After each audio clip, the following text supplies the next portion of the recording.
Welcome back, everybody. It is Tuesday night, and this is Vetted VA Live. A very important topic tonight. Not earth-shattering by any means. I don't think anyone's going to look at that topic in terms of VA income qualifying and think it's amazing. But I will say for myself, I don't know what you two think, but probably the most frequent questions that I get are variations on income, whether it's someone that's active duty, whether it's someone that's self-employed, someone that has variable pay. There's, in the age of social media, there is so much information out there, but also you got to consider the source. Some of it's misinformation, or it could be accurate information. And if you're not a loan professional, you read it or you hear it, see it, read it, and go, oh my goodness, but it doesn't necessarily apply to you. So we're going to go through that tonight and give you all of the information. So no real estate professionals with us tonight because we're just talking about boring mortgage stuff. But I got two great mortgage pros, Randy Tikel out of Salina, Texas, and Ryland Maddox, Colorado Springs, Colorado, and also works out of Hawaii as well. So with that, gentlemen, we got a lot of stuff to cover here. Randy, why don't you just talk us through the big picture, all types of income? What is an underwriter looking for in broad strokes that they need from whatever type of income we're looking to use to qualify a borrower with? So the biggest thing, and going back to the manual, is it says effective income. And income is considered effective when it's determined to be verifiable, stable and reliable, and anticipated to continue for the foreseeable future. So it's not an exact science, it says, and it's required for the lender to underwrite each loan on a case-by-case basis, using good judgment and flexibility when warranted. So it's straight. And that's probably the only handbook of whether FHA, conventional Fannie Freddie, that says use common sense and see it in the borrower, aka veteran's favor, wherever possible. But it's sort of like that overarching view is we don't want to put the veteran in a bad position. We don't want to put the lender or the VA insurance fund in a bad position. So it's, can we make a defensible underwriting decision based on stable and likely to continue income that will enable the veteran to make payments on the mortgage? Is that a fair statement? Absolutely fair. And that's my favorite part about the VA loan is they are the only loan type where the underwriter is instructed to find a way to make it happen. And then our job as loan originators becomes justifying and just helping to lay out the groundwork for that decision for the underwriter. It's as simple as it can be when it comes right down to it. And I'm sure you guys are going to have some great stories and examples here to use. But when we get to the self-employed income section here, I have one where I think only VA would have done this loan. And it's the beauty of the program. It gives more flexibility than almost any other loan type. So why don't we just take it from the top? One of the things we talk about in Vetted VA, for those of you that are in the Facebook group, for those of you that show up here and watch, is the importance of a mortgage and real estate professional that are well-versed and understand the program. Anyone can do a VA loan. It's not like it's so different than anything else, but really to understand and know those flexibilities that we're talking about and to take advantage of them and help you benefit from them, you have to know them. And one of the unique areas, a type of pay stub that is very different than other pay stubs and can cause not a green loan officer, but a loan officer that doesn't do a lot of VA loans issues, is that leave an earnings statement.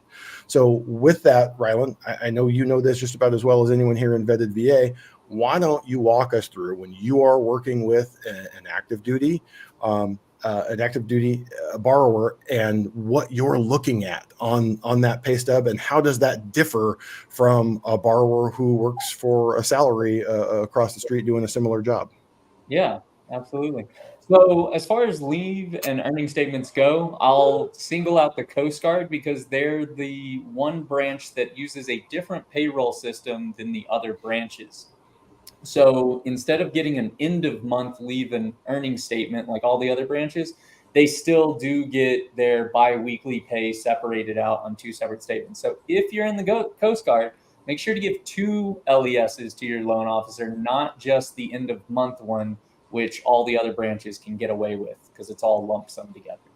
So when I look at an LES, the first thing I've kind of trained myself to do is go straight to the ETS date or the end of service date, because that is such an impactful date for active duty.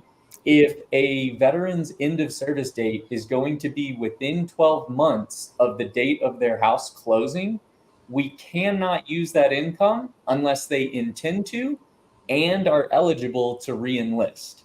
Now, officers kind of get to cheat on this a little bit because their ETS date says indefinite or indef or all eights.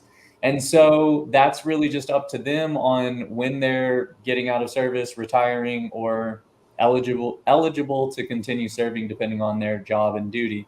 But ETS date's very important, and that 12-month rule is something that veterans should kind of have in mind. The next step, I would say, especially if you're taking the risk of using a lender that doesn't do a lot of them. I don't know about you guys, but I would say the two biggest bugaboos that I come across where someone's coming at the 11th hour and saying, "Hey, can you help?" is they didn't get the certificate of eligibility up front, or they didn't look at that date, and they're like, "Hey, I got 11 months, I got 9 months, I got 3 months," and my loan officer just looked and said, "I make enough money, and it's all good." So it's a big one that comes up, and it's often overlooked. Yeah. No, it is a big one, and not just overlooked, but that eligible to re-enlist, sometimes it's simply like, oh yeah, I'm definitely going to re-enlist, and big military says that's not an option anymore, and that conversation wasn't had. That kind of trips people up, or they just plan. They know they have a job lined up afterwards and they know they're going to make the money, but we have to be able to document that to the underwriter. We have to show that job offer letter, show that likely to continue stable, reliant income. And so sometimes common sense, but if we can't document it, that could trip up a veteran or a loan team as well. The next thing I'm looking at is honestly just the pay. So your base pay is standardized by rank and years in service. Your rations, or BAS, is standardized by enlisted or officer. So those are fairly straightforward. Your housing is usually determined by your duty station primarily, and then with or without dependents, right?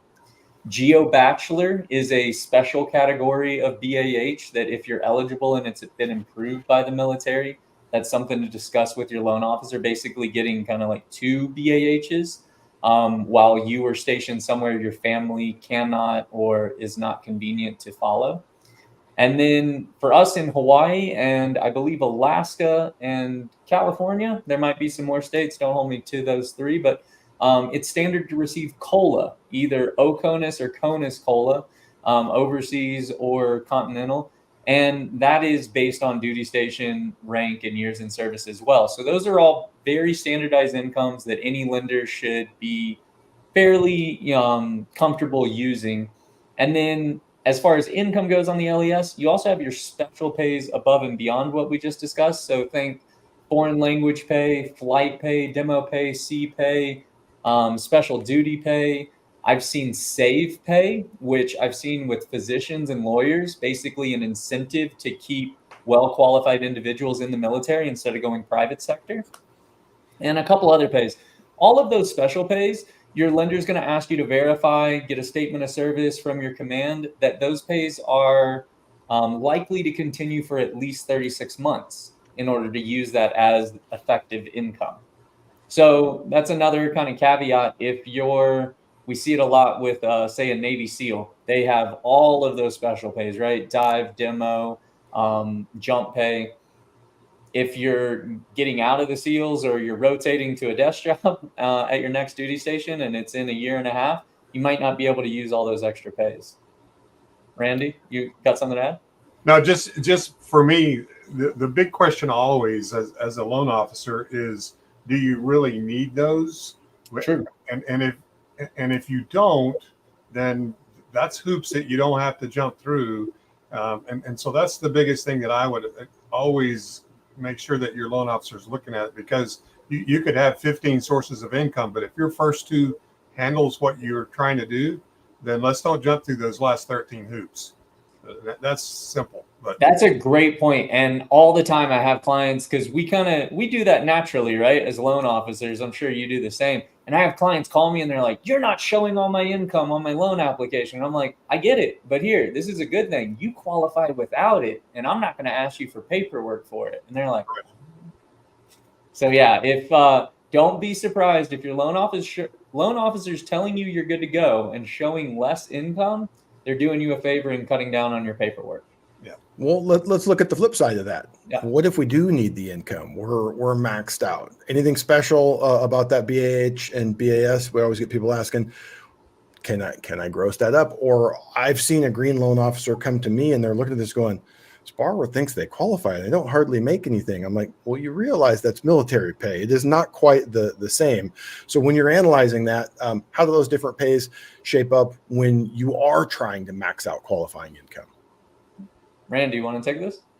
Well, I mean, just simply that the most of those can be grossed up. The BAH, the BAS certainly can. The big question that I'm always asking for me, because a lot of times I'm dealing with people that are moving, is have we made sure that we're using the right BAH, the right, so that if you're moving from a small cost world to a large cost world, or vice versa, and it usually bites people in the butt the other way, where they're moving from California to El Paso, then you got to be careful, because there's a big difference between what's paid from that zip code versus this zip code.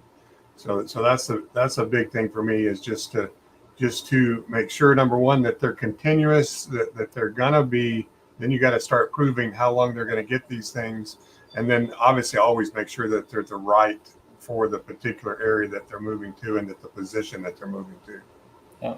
And at risk of sounding like a broken record, this is, again, if you're not either a veteran, so you would know that, or you're not doing a lot of VA loans and have gone through some type of training, whether it's vetted VA or otherwise. There are other groups out there that do specific VA mortgage training. If you haven't been through that, how would you even know if you weren't a veteran and you hadn't done one before, a VA loan before? You would get that LES and you'd look at it and go, oh, this is cool. They've got this pay and they're just going to move to another part of the country. And like Randy said, it could be substantially higher, or worse yet, it could be substantially lower. Hopefully, if it's going lower, those homes in El Paso are a lot cheaper than homes in San Diego. So hopefully it works out in your favor. But there are times when we're trying to use those flexibilities of the VA loan to maximize your qualifications, maximize your income. And if we're pinned at the highest debt to income ratio possible for whatever reason, maybe we have a spouse that is going to work in the new duty station and we don't have the ability to document it, you might have a really high debt to income ratio and have to be there. So I would say that's probably, of all of those, the biggest error that I see in active duty pay from that perspective. Yeah. And I think it's helpful, for clients who aren't calculating income every day and understanding to know that lenders are basing your income on before tax income. And that's VA, conventional, anything, right? And so we're looking at your gross pay, if you will, not to be confused with gross pay and self-employment. We'll get to that. But the reason that we're able to gross up or add to your non-taxables is because they are, in fact, not taxable income. So I think the standard is about 25% that we use. So if you're making $1,000 in VA disability, that actually counts as 125%, or $1,250 towards your effective income. So that's something lenders do on the back end. The veteran doesn't need to know that necessarily. But if you see higher or inflated numbers, just know we're giving you that extra non-taxable benefit. And the way that can work against you is if you're working with someone that doesn't know you can gross that up, and either works for a lender that has an overlay and it says, hey, it's a maximum 45 or 50 debt to income ratio. We might be working with significantly lower income, 25% lower than what you actually have. And then on top of that, they're using a lower number versus what the VA will approve through an automated underwriting system. So it could be a substantial difference. I'm sure you guys get the same stuff. You get people reach out and, they were working with this online lender or whichever lender, and you're like, oh, okay, that's their guideline, but it's not the guideline. So it's important to max both of those out. Before we move on to the self-employed income, anything else in terms of active duty pay you guys think we've left out? So the last thing I check on LES is allotments and any pay coming out. That's the same with any pay stub. We're looking for debts or deductions coming out other than your standard taxes and healthcare insurance. So if you do have an LES and you have a lot of allotments, don't be surprised if your lender just verifies where they're going. If they're going to your savings and checking accounts, great. But if they're going to pay debts, or you have what's the advanced pay? If you receive money up front from the military and then they're taking it out as debt on your LES, the lender is going to have to reduce your effective income by those amounts. Yeah. Right. Perfect. That's what we're looking for active duty. It's deceptively simple. It's a simple little form, but lots of moving parts, lots of stuff going on there. Randy, I would say probably the most misconceptions or misunderstandings that I get from people is, hey, I'm self-employed. I know this, or I think that, or I can't do this, right? Or I can do this. When you are talking to a self-employed veteran, I mean, the guidelines are fairly straightforward among all loan types. They don't vary a whole heck of a lot. But from the VA's perspective, what do the guidelines tell you that you need to do, and how are we going to document that self-employed person's income and ensure that they qualify? Well, I think that's probably the biggest communication issue always, is when people say, I'm self-employed, then my gut shrinks a little bit, because I know that we're fixing to have to talk a little bit different language and make sure we're talking the same as far as everything goes. Because the guy tells me he makes $50,000 a month, but he tells Uncle Sam that he makes $1,000 a month, and that's really what comes into play is what are you telling Uncle Sam? I don't care for VA loan purposes or FHA. I don't care conventional, any of those, what you say you make. I only care what you're telling Uncle Sam that you make. So when it comes right down to it, there are some things that, and we'll get into it, I'm sure, that we can add back in as far as some expenses, et cetera, et cetera. But the bottom line is, you're going to have to show me the last 2 years of taxes. There's some flexibility on that, and we can get into that too. But the bottom line is, you're going to show me the last 2 years of taxes, and in my case, I also want to see like a profit and loss, just to see what you're really doing, depending on what time of the year that it is.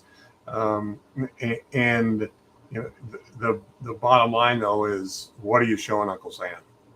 So, which makes sense, right? It's a government insured loan, VA, FHA, and quasi government insured through Fannie and Freddie, that you can't tell Uncle Sam on one side, hey, I make $1,000 a month, and then go, hey, trust me, I make $10,000 a month that I can repay this. So in terms of looking at that, what documentation are we gathering in terms of the VA loan, and what are we looking at in there? And I guess it's kind of a trick question, right? Because as a loan officer, where do we start? So you're self-employed. What does that mean? It means different things for different people. So how do you go through that with the borrower, Randy? Well, one of the biggest things, go back to what I already said earlier, but is, do we need that self-employment income to make this deal work? Because there's going to be instances where the people have medical disability, and they have a spouse that makes money, retirement income, etc. So if we don't have to jump through those hoops, let's don't jump through them. But if we do, then we're going to gather the last 2 years' tax returns, and that's our jumping off point right there. And in terms of that, one of the big pushbacks I get, or oftentimes we have templates. We talk to a borrower on the phone, and if you don't go through and you specifically ask them, you say, hey, you're self-employed, I need your tax returns. What different business structures, what do they have, and what do they need to provide you, Rylan, when you're dealing with a self-employed borrower? Yeah. So for sole proprietorship, your basic LLC, a lot of time we just see that on the personal 1040s, the personal tax returns on your Schedule C, as in Charlie. If you have, if you've corporated, or you have an S Corp or a C Corp, I believe those would be on 1120Ss or 1065s. So those are going to be business tax returns in addition to your personal tax returns. And we're looking for K1s, which is the business. I tell borrowers the business equivalent of a W-2. So it's going to show the amount of the ownership in the business you have and the profit or loss for your portion. That's another big factor of self-employed is, one, are you more than a 25% owner of that business? And then two, the lender is going to be looking at, is more than 25% of your total income derived from the self-employed or from guaranteed type pay like W-2 full-time work if you're working multiple positions. So all of those things kind of come into play, but tax returns really are king, especially for the VA loan and self-employment. Like Randy said, there's some things to be added back, but in general, the big one is the word depreciation. So depreciation is pretty simple for lenders to add back into from your net income. Depreciation is a deduction, so we simply just add that number back to calculate your income. There's a few other caveats as well, but anytime I have a borrower going, look, I'm self-employed, I'm trying to buy a house in the next 2 years, XYZ, right? We have that conversation. We can't structure your income. I tell people I'm not the IRS and I can't help you avoid or pay more taxes, but the lender is going to look at your income you claim. The one that you don't need to be shy about is depreciation. That's the one that you should take full advantage of, because it's not going to impact as an expense your ability to qualify. Let me throw this at you. I'm going to go devil's advocate, because this is the version that we get, and not just veteran borrowers, all self-employed borrowers. I'll get this. I'm self-employed, but I give myself a W-2. So my W-2 shows I made $100,000 last year. Does that matter? From a loan officer's perspective, we're talking about if I'm giving myself a pay stub and a W-2, then I'm probably an S Corp, a partnership, and not just a sole proprietor. But when you hear that, what do you then have to go and tell the borrower in terms of how that income actually gets calculated? I unfortunately have a really unfortunate story about this type of pay. The key word to take away is liquidity. At least that's the word that pops into my head. So at the end of the day, the loan officer is going to analyze your salary if you're paying yourself one, and your self-employed or your pass-through income. And we're pretty much going to lump it all together, do our calculations, and give you a total effective income.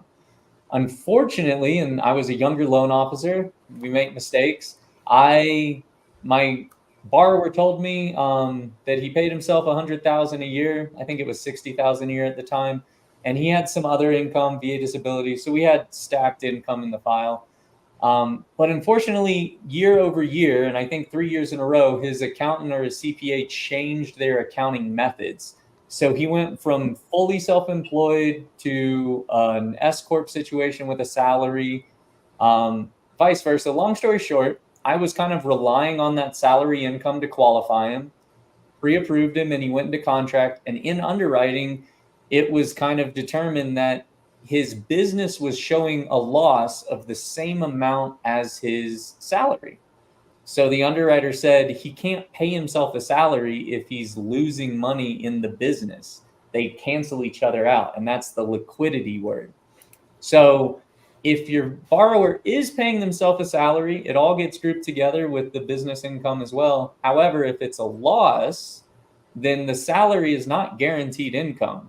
They simply lost money on the business to pay themselves a salary, and it's a net zero. That was a mistake I made, and I will not make it again. But it is important. And if you look at that tax return, so again, if you're a partnership, an S Corp, you're going to see on that personal tax return, there's three things that we're going to analyze.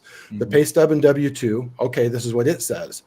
Then we're going to analyze the tax return. We can add back in depreciation, depletion, and a few other things. And you go, okay, this is what it shows. One of those line items in there is going to be that W-2 pay. It's accounted for in there. So in that situation, what Rylan is talking about is once that's accounted for, now the business over here is not making money. So it can literally go to the point of losing money. So that guy's $60,000 W-2, if it loses $65,000, he didn't make $60,000, and he didn't pay taxes on the $60,000, because that 11, say it's an S Corp, that 1120S income, it also gets carried forward. So on his 1040, his personal tax return, yeah, it says 60,000, and then it says over here 65 loss. We got a $5,000 loss. There's no taxes paid. So a lot of times we get borrowers that are asking that, oh, it's okay, I pay myself. Here's my pay stub and W-2. It's like, No, we got to look at everything. And even the K1 that you guys talked about, we got to look at the K1 there and analyze that. All three of those come into play. And VA, for the most part, is going to require us to provide 2 years. I told you guys that I had a story. Rylan, my story has a happier ending than yours. Unfortunately, I did not get to do the loan because we are not licensed in Nevada. But I had someone from our podcast reach out, a veteran who had watched a bunch of our videos, educated herself that the VA does not require a 2-year history of self-employment. It would like to see a 2-year history. 1 year can be considered effective with you meet a few criteria. And for the most part, less than 1 year is not acceptable. But even that, it gives you a couple of exceptions that it possibly could be. In my experience with this, my gut tells you less than 12 months, you probably are out of luck unless you have some purple unicorn perfect situation. What had happened, this woman for 29 years had worked in construction management. When the last job finished about 14 months ago, the W-2 employer that she worked for was doing a job for a big developer. That developer came to her and said, "Hey, we love the way you manage this project. Would you like to come work for us?" Said, "Yes, I would." "Okay, we only do 1099 pay. You're going to work off of a contract. You're going to make $17,000 a month," which was more than what she had made previously. 800 credit score borrower. She was putting 10% down on a VA loan. She had money sitting in the bank. We could show $17,000 the first of every month going into the bank.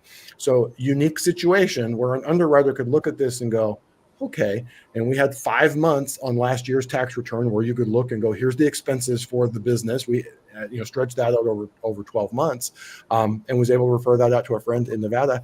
And she got into that property. So we could sit here and say, you have to have 2 years and this, that, and the other. But that flexibility that we talk about in terms of VA, it's like a scales of justice there. The stronger something is somewhere else, the weaker it can be somewhere else, and it all balances out.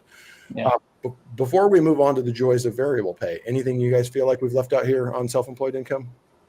Well, I just want to echo your story. So I do have a very similar story, but I can go a little bit farther. We had a doctor W-2 at a hospital, moving to another hospital, increase in pay, but their accounting department paid as a 1099. It was guaranteed pay, minimum each month. Expenses were covered as part of the position. This was an offer letter, so not even starting, no history of receiving it. But we were able to show the underwriter that the veteran was going to be netting more income overall. The 1099 was simply an accounting method versus W-2, not truly self-employed in that sense. And they used the income, and the veteran got a house and was able to change jobs and make more money, and it wasn't hindering his real estate. So, like you said, the flexibility of the VA loan is truly incredible if you can paint that picture and it makes sense that we're doing right by the veteran.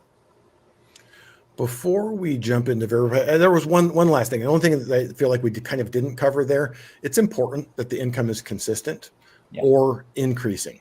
If you have decreasing income, it can be an issue. It's not guaranteed to be an issue, but we better have a real good, strong explanation for why income went from $120,000 one year to $70,000 the next year. Nothing wrong with having $70,000 of income, but there's a question there that the underwriters go, what in the heck happened?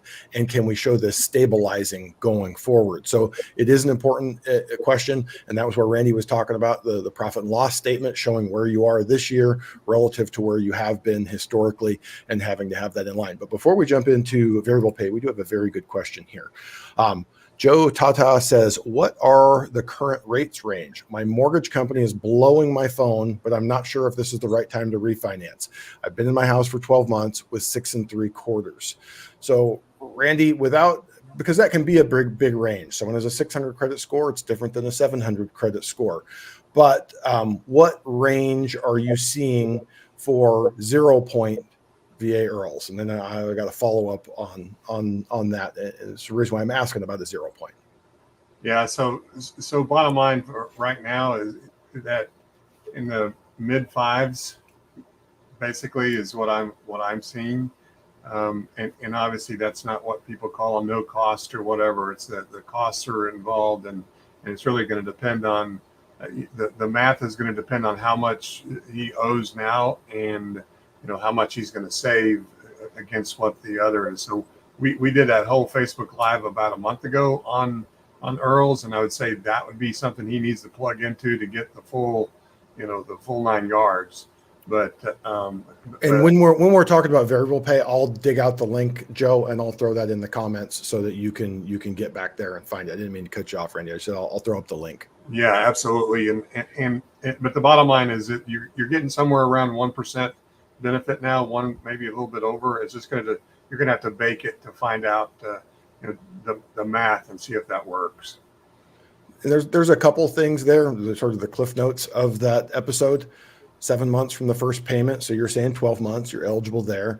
Got to save 0.5%, should be eligible there. And then we got 3-year recoupment with a 1% savings, unless it's a really small loan. Most likely you're going to qualify from those angles. The reason why I did not plant Joe, but I almost wanted to lead off the show with this. I had a very, very interesting question. Extremely well qualified veteran that I talked to about 3 months ago. He goes silent. Calls about 10 days ago. And then he's gone silent again. So I reach out back to him today. 0 points, 5.25. It's going to save him $1,000 a month from where he's at. Always interesting when someone has a 0 point loan on the table with $1,000 monthly savings, they don't answer your call. So he finally replied back and said, yeah, I got to be honest with you. I've talked to several lenders and I'm getting rates at 4.5, 4.75. And I said, I'm certain that you are. Are these the same folks that you were telling me were putting flyers in your mailbox and you were getting these postcards about how low your rate is? Yeah, that's them. So, okay, these are the same people that when we were doing rates at 2.25 were stuffing mailboxes saying that they could do 1.25 or 1.5%. They absolutely can. So I went back and looked at the numbers. This borrower has a $675,000 loan. 4.75 is possible today, but that's a $13,000 cost. So we talk about that 36-month recoupment, still would have worked for him because going down to 4.75, he's going to save like $1,300 a month. So he'll recoup that cost. You can do it. But the question is, for the additional $250 a month or whatever that 0.5% is it worth trading $13,000 of your equity? So public service announcement, and we probably just need to do an episode of like the 5 things that you have to get straight before you do a refinance, because people think they're being smart. Well, I'm not getting hoodwinked. I'm going to pick up the phone and I'm going to call. Well, the idiot on the other end of the line knows that you're wanting to hear a low rate. And I don't know how this works out, because if I just magically throw down 2 points on a loan estimate, send it over to someone, they're going to go tell me to kick rocks and stop answering my calls. But somehow they have scripts in the call centers that are sending these flyers out that convinced you. I had one tell me last week that he goes, yeah, it's a no point loan. And I'm looking at it, $300,000 loan, single family residence. It was going to save him $100 a month. And they were charging him $15,000 in fees on a no point loan. I look up the no point loan, and in box A, it says mortgage broker fee, $8,000. I'm like, well, $300,000 loan, $800,000 fee. It's a lot of money for a 0 point loan. I said, they can call it anything they want. Going back to the episode that we did on the loan estimate and breaking that down, I don't care what you call anything in box A. Add them all up and call them points, because that is essentially what they are. It goes to the lender or the broker as their compensation for the rate that they are offering you. So that, and here, Joe actually follows up and it says, thanks a lot. You are very, very welcome, Joe. Says $493,000 loan amount. So with that type of savings on a $493,000 loan, absolutely is probably something you should be considering. You need someone to run the numbers. So reach out to one of us vetted pros, reach out to someone that can go through it. And he says, exactly, the letters are saying 4.75. 4.75 is doable, but we're talking about taking $9,000 of Joe's equity so that he can say, I have the lowest interest rate on the block, or at least the lowest one of anyone since 2022 that did the refinance. So it's very, very important that you understand it is not all about interest rate. It's about savings over the long haul. And if we're sitting here today, I don't know what you gentlemen believe, but most experts think that rates will be moving lower over the next year or two. With a $493,000 loan, if you do it 0 points or 0 cost, you probably have the opportunity to do it again when rates are 4.75 at 0 points or no cost. And maybe it goes to 4.25 at some point, but you at least give yourself that optionality without trading a bunch of your equity there. I like to use the language too, that recoup. So when people say I'm saving $200 a month, but if your recoup is 36 months, you're not saving $200 a month for the first 3 years. That's your break-even point. So I use that language because sometimes, the story you just told, I hear that all too often. I'm saving $100 a month, but you're spending $15,000. You're not saving money. You're just lowering your payment by borrowing even more and losing equity.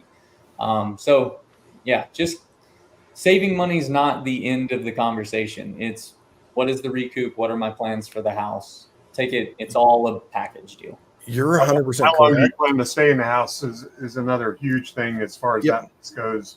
And just can't reiterate enough that I believe that rates are going to come down more.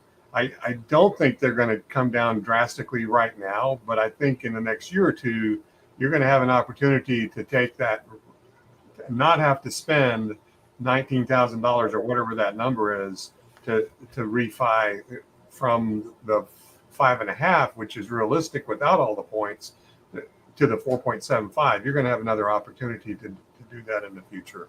So obviously, it still has to recoup, still have to make sense. But I'm just real big fan of you dealing with people that are going to shoot you straight and not just want to try to make another notch on their belt. So. And kind of just closing, putting a bow on what the two of you just said. How long do you intend on being in the home, and let that dictate what that recoup should be? If you say, hey, I'm only gonna be in the home 2, 3, 4 years, it may still make sense for you to do, but we better have a 0 month, a 6 month, an 8 month recoup on that. Like I tell anyone, if we can do a loan today that saves you $400 or $500 a month and it has a 7 month recoup, why would you not do that loan? Because you're in that loan for 7 months regardless before you're IRRRL eligible again. I guess you wouldn't do it if I'm going to sell the house in 3 months, but if you're going to be in that house for 7 months, you're not IRRRL eligible for another 7 months. If the recoup is 7 or less, it's almost a no-brainer to go ahead and do that loan. But when you're seeing these things, I would say, ask the loan officer, hey, what's my recoup on this? If they quote you 32, 33, 34, 35 months, just hang up the phone, because they're not interested in your best interest.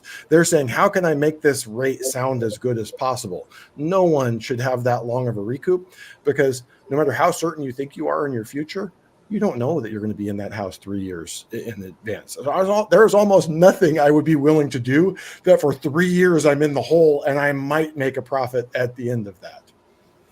So that was our commercial on IRRRLs and the postcards that are showing up in your mailbox in the middle of our episode here about actually going through income types. So let's kind of get back on track. The next big one is variable pay, and there are many different types of variable pay, but let's talk about what is not variable pay. If you make $100,000 salary, not variable, your employer pays you $82.50 a month or $83.33 a month, and that's set in stone. If you make $52 an hour and you work 40 hours a week, also not variable. It's just as good as a salary if we can see that every week you work 40 hours a week at the same hourly rate. So of the things that are variable, let's say you don't work 40 hours a week, you work 30 hours some week, 42 hours other weeks, it's variable because we don't have consistent hours. But the specific types, if you get commissions, you don't get a guaranteed commission. You eat what you kill. It goes up and down. Bonus income. Company does great, you get a bonus. Otherwise, you don't. Overtime pay. Overtime comes and goes. Most people, I mean, I'm sure you guys have had a borrower that they get 10 hours a week every week, but they're pretty rare. It's pretty much variable. So with that, Randy, what does that mean? If I have one of these types of variable pay for you as a loan officer trying to figure out my qualifying income, and I think I have an idea based off a couple of your answers what you're going to lead with, but what do you start thinking in terms of variable pay? Well, I mean, same as all for me. Do you need it? Do you absolutely need the variable income so that we have to dance that dance? And then if you do, then we have to prove that it's stable and reliable, and that usually is a bigger problem for people that are either just starting a new position or starting a new job type totally. Those are the ones that cause more of an issue, because even if you're getting 20 hours overtime a week, you've been there for 3 months, but your previous jobs didn't have the history, etc. You as you're going to be looked at by the underwriter as, does this person have the stamina to work work 60, 70-hour weeks every week when they've never shown that they had that stamina before? And obviously they don't know you, they don't know, etc. So they have to determine that it's stable and reliable. And so when you're working in, as far as overtime goes, that sort of stuff, and then bonuses depend on a whole lot more than you. So when you get into those, again, it's going to be a problem if you moved companies, and this bonus was maybe, you got to really flesh it out. Maybe it was a hiring bonus, right? So you have to flesh out the reality of what's the chances of you getting another bonus. A lot of times it boils down to what the human resources will say and are willing to put in writing that's going to apply to you. So I don't know if that's the answer that you're looking for, but basically for me, when I hear that sort of variable income, then I start digging in and really trying to build the case that for it, number one, do we need it? And then if we need it, then I start digging in, trying to find a way to make it stable and make sense, and maybe be conservative with it too.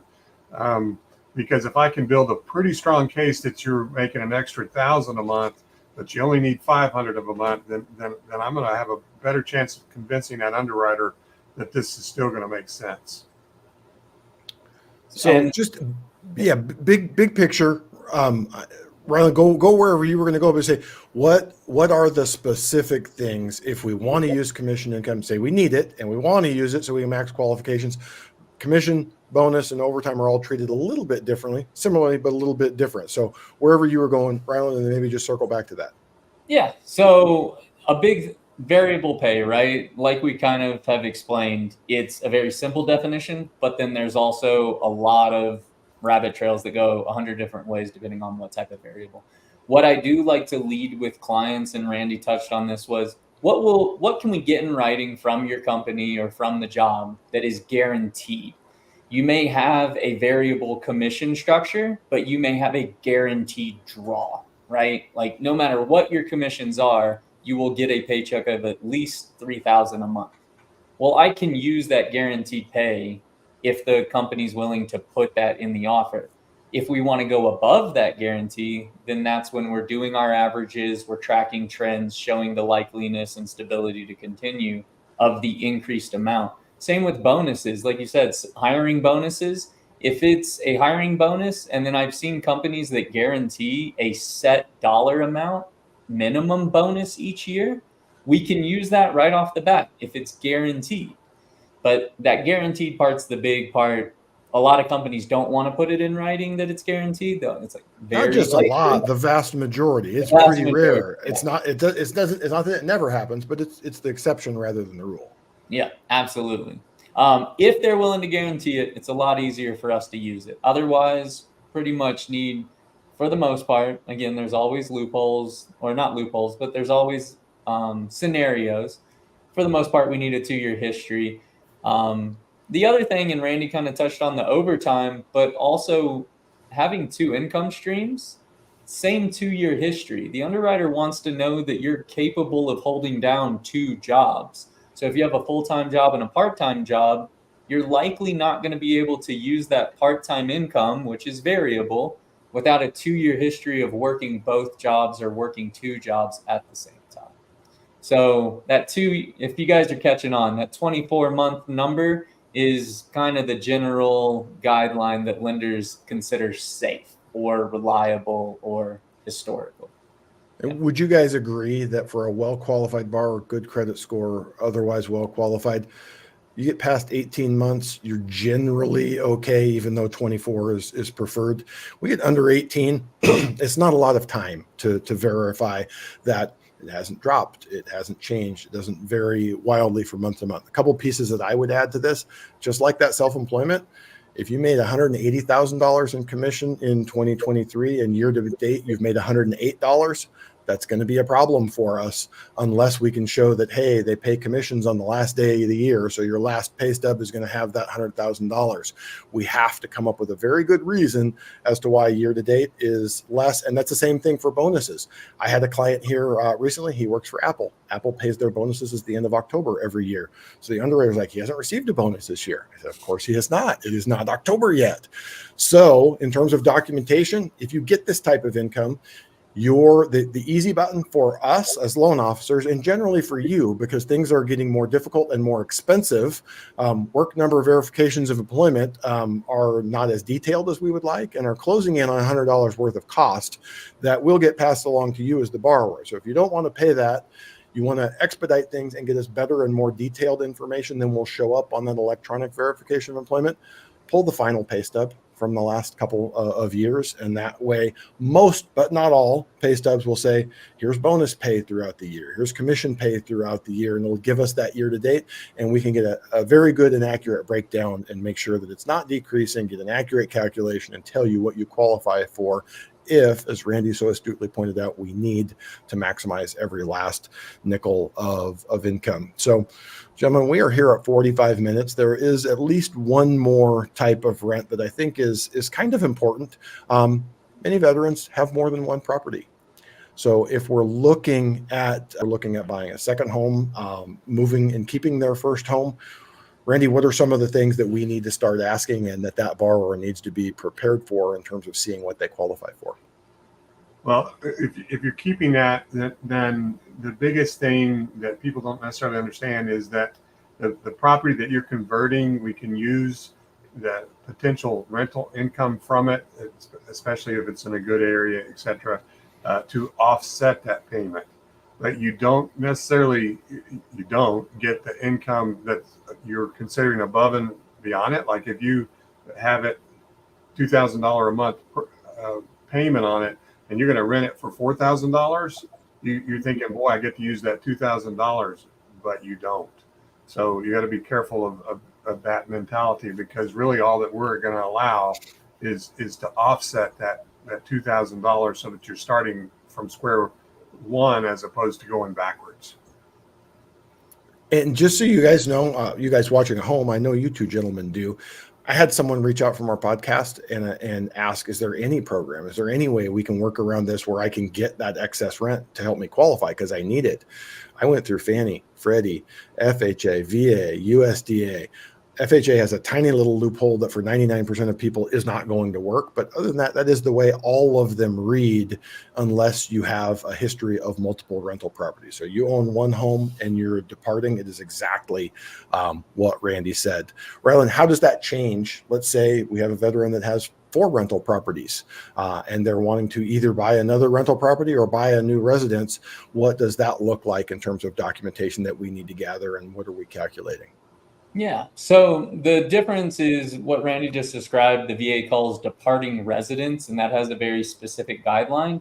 Anything that it's easiest just to understand, anything that's not the departing or your departing residence is rental income. And VA is very straightforward on this. They want to see 2 years of tax returns showing rental income to count that as effective income. So that above and beyond offsetting your current liability, we need to show 2 years of that history on your tax returns, which will be found on Schedule E. Now, it's very important that Schedule E is filled out correctly. I've seen it has fair rental days, how many days you rented the property out. If that number is blank or not accurate, the lender might have trouble calculating that rental income with the underwriter for you. The lender is also going to account for all the expenses on the property. So if you have HOA dues, property management fees, repairs, and so on and so forth, then you're going to need, if you've written that off on your taxes and shown it as an expense, the lender can use that. But if you live in a condo and you don't write off the HOA fees, be expected to provide that HOA statement, because the lender has to account for that outside of what your net income on the taxes is. Rental income aside, though, I'll touch on rental income one last part, and then we'll move on to some other special incomes.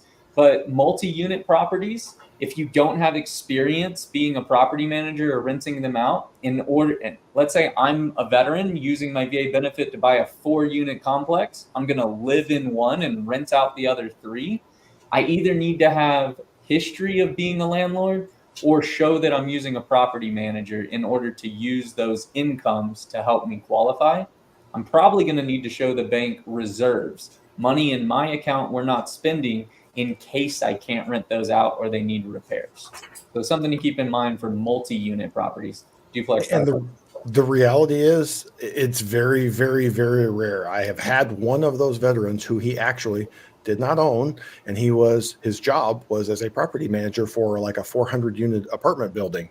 And he went and bought a fourplex, and he was able to show, this is what I do. I'm very good at it. And he didn't need a property manager. For the most part, you're going to need a property manager. Yeah, highly recommend. So your lender's not allowed to ask you for income about alimony and child support. So we're going to talk about it here. But if you receive income for alimony and child support and you want to consider it in your loan application, please tell your loan officer. For fair credit reporting, we're not allowed to ask, but if you have it and tell it, we can use it and show documentation. Child support, we need to show child support and alimony. We need to show at least 3 years continuance. So if the child's 17 and the child support ends at 18, we can't use that, right? But if we can show the 3 year continuance, we should be good to go. VA disability income, you're going to see on your COE, not a lot of documentation you need to provide for that. If you are shopping in a state that allows property taxes to be exempt, you may need to provide your disability rating showing 100% so that the bank can allow your property taxes to not be considered in your calculations, your qualification. And then Social Security income, Social Security award letter shows up, usually January timeframe each year. The lender can use that along with either bank statements or the 1099 for Social Security income to verify how much you're getting. Bonus points, if your Social Security is non-taxable, they can gross it up.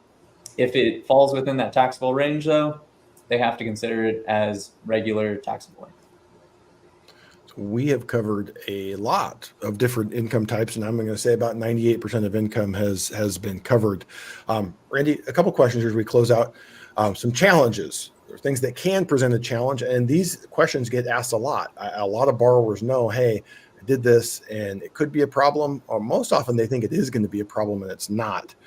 What issues are presented by someone having made a recent job change, and or if that job change includes a gap of employment? Maybe they left their last job for 3 months, they didn't work, and now they're on a new job. What are you looking for in getting that person approved and making sure the underwriter's not going to have issues with using that income?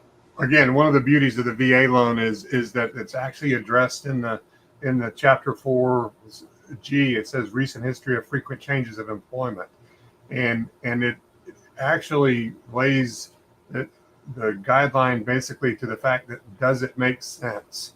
And anytime you have something like that, you can have had, we keep saying 2 years history, but you could have had 11 jobs in the last 2 years, as long as they all make sense. And obviously we don't want them to be 11 1099 jobs, so hopefully they're W-2 full-time jobs, but they could be jobs that I got a better job, here's a better job. And so if we as a loan officer do the extra work to say that, yeah, he was making $11 an hour, then he was making 12, then he was making 15, now he's making 18 4 jobs later, then that is, logical and bettering yourself through the process. Those things can work. And obviously there's hopefully other income involved besides that. But if you need those sort of things, if it makes sense, and you just have to, as a loan officer, you have to help your loan officer prove that what you're doing makes sense and that it's going to be stable, even though it's awfully frequent. And I guess, go ahead, I was going to say, so on those timelines, like Randy was saying, we need to show 2 years work experience in the type of work and stuff. If you have 2 years and you took some time off, especially if you retired and you go back to work and you have a salary or full-time position, but you haven't worked for the last year or so, again, common sense, have that story with your loan officer. They're going to have to document that gap in employment, but it doesn't mean you can't use it. It just needs to be explained. Kind of makes sense. That's it. A special type of gap there. Let's say we had a veteran that was discharged 4 years ago, used their GI Bill, went straight to college, just spent 4 years in school.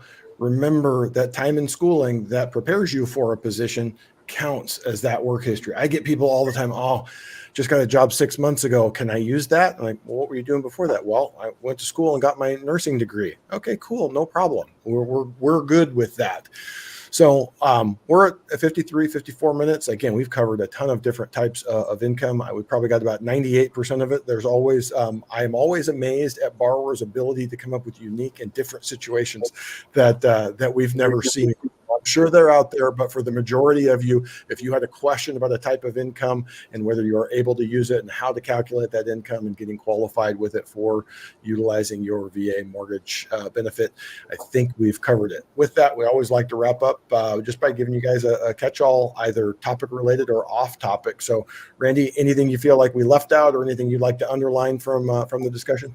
My biggest thing I like to underline is just the fact that the VA loan product is the most flexible and forgiving, period. And it is the only one, again, that says, underwriter, find a way to do this loan. And so when you're given that, it's like winning the golden ticket. You just have to have the person that helps you take that ticket to the right place with the right packaging. And that's the most important part of all this, is to work with someone that understands, because I hear it every day. I heard it today, someone that said, well, I was just told I shouldn't use my VA loan, I should do conventional. And I'm like, whoever told you that's 99% chance doesn't understand the VA loan. And I'd say I'm being generous when I give them a 99% chance. So that's my biggest thing. Find the right person to work with. Who you work with matters, and understand that it's the best loan product out there. Absolutely. Rylan, any other thoughts? My final thoughts are advice. Your employment is verified before, during, and even up to the day the loan funds and closes. So please do not quit your job before you honestly have your first mortgage statement, but at least until a week after your loan closes. If you move in early, if the lender tells you you're clear to close, but you guys haven't recorded yet, do not quit your job, please. And if you change jobs during the process, like Randy said, as long as it makes sense and it's okay, let your loan officer know as soon as possible. They're going to find out anyways. And the sooner we find out, the faster we can get you back on the right track to closing on your home. So, absolutely. Yeah, I just had a story. I just had one of my borrowers that was a traveling nurse, and she took, during my contract, she took a job that paid her way more in stipend income, but she took a 60% pay decrease in hourly. So she didn't call and ask me before she did that. Fortunately, I was able to fix it. But the advice is the same. Yeah. Call your loan officer first. Absolutely. Well, what I would close with is fortunate tonight to have a couple of true pros here to be able to go through and walk through all these different income types. Experience matters. Again, vetted pros are not the only pros that can help, but experience matters. Ask these questions of the person you're considering working with. And if, they can't be expected to be an encyclopedia of knowledge, although some people clearly are. You should be able to answer most questions that a borrower is going to have income related and give them confidence that it's not going to be an issue. There are all sorts of different directions your income can take. Randy pointed out very clearly multiple times, if we don't need it, let's not try and fight battles that are unnecessary. But when we do need it, you need to make sure that within the guidelines, your loan officer can make the case that that is usable income to help you qualify. So again, gentlemen, I appreciate you as always being here to share with us. We will be back next week with another set of vetted pros to go through everything you need to know to use your VA benefit responsibly and successfully. So I appreciate you being here. Appreciate you guys being here. We'll see you next week. Voila.